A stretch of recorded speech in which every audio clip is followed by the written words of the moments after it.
The following story is told by a soldier who claimed that he was killed during World War I. Wesley Tudor Pole, who was born in 1884 and died in 1968, was a spiritualist who authored many pamphlets and books and was a lifelong pursuer of religious and mystical questions and visions. On Monday, the 12th of March 1917, he was walking by the sea and felt the presence of someone. He looked around, but no one was in sight. All that day he felt as if someone were following him, trying to reach his thoughts. Suddenly he thought to himself, he's a soldier who's been killed in battle and wants to communicate. That evening he was visiting a lady who possessed a degree of clairvoyant power, and at that stage he had momentarily forgotten about the soldier from earlier that day. That is until she started to describe a man dressed in khaki sitting in a chair next to him. She said the man was gazing intently in his direction. She described him as being mature, wore a small moustache, and seemed somewhat sad. Not a particularly intelligent-looking person, but looked honest. Wellesley went home and sat down at his writing table, where immediately his pen started to move, but the thoughts were not his own, and the language was a little unusual.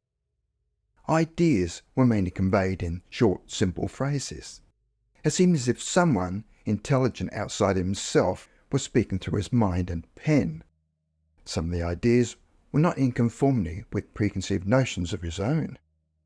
It turns out that the messages he was receiving came from a man called Thomas Dowding, who, when he was alive, had been a bit of a recluse and was a schoolmaster before having to enlist in the army. The spiritualist, or WTP as we shall call him, had begun the process of automatic writing. Automatic writing originated from spiritualism and the belief that spirits can interact with the living. It involves the subject, the writer, moving their pen without being conscious of what they're writing. As he continued to write, he was able to receive the following information. It was an account of a man called Private Thomas Dowding, who was killed in World War I.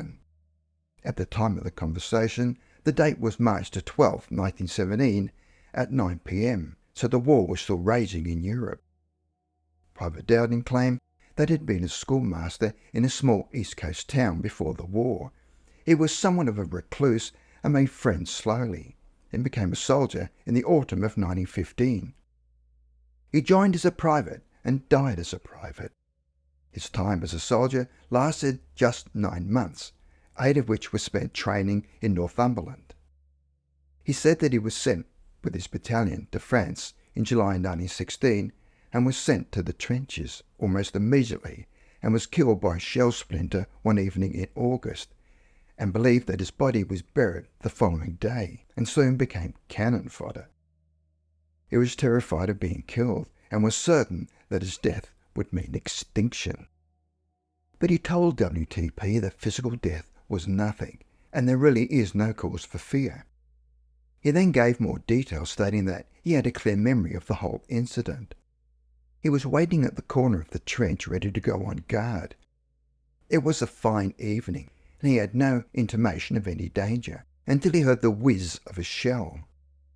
Then, following an explosion behind him, he quickly crouched down, but was too late. Something struck hard against his neck. He fell, and as he did so, found himself outside of his body. One moment he was alive, looking over a trench, then 5 seconds later he was standing outside his body. He did not know whether he had jumped out of his body through shell shock temporarily or forever, and seemed to be in a dream.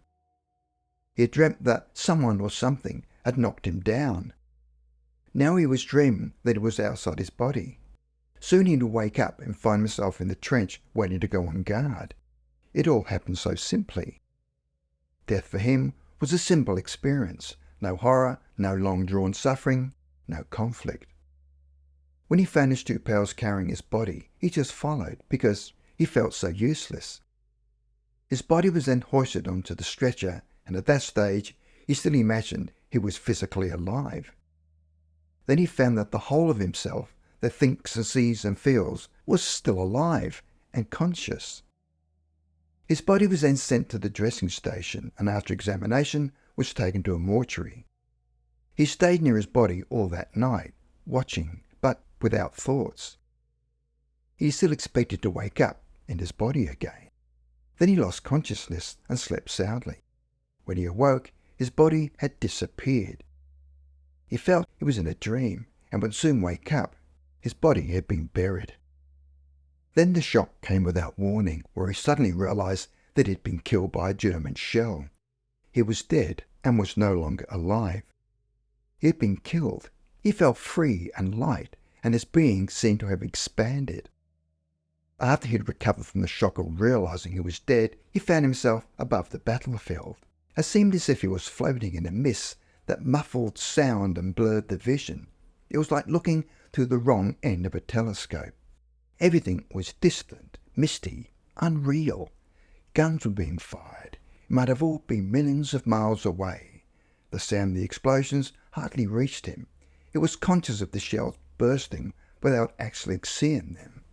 The ground seemed very empty. No soldiers were visible. It was like looking down from above the clouds. He believes that he fell asleep again and remained unconscious in a dreamless condition. When he awoke, a new sensation came to him.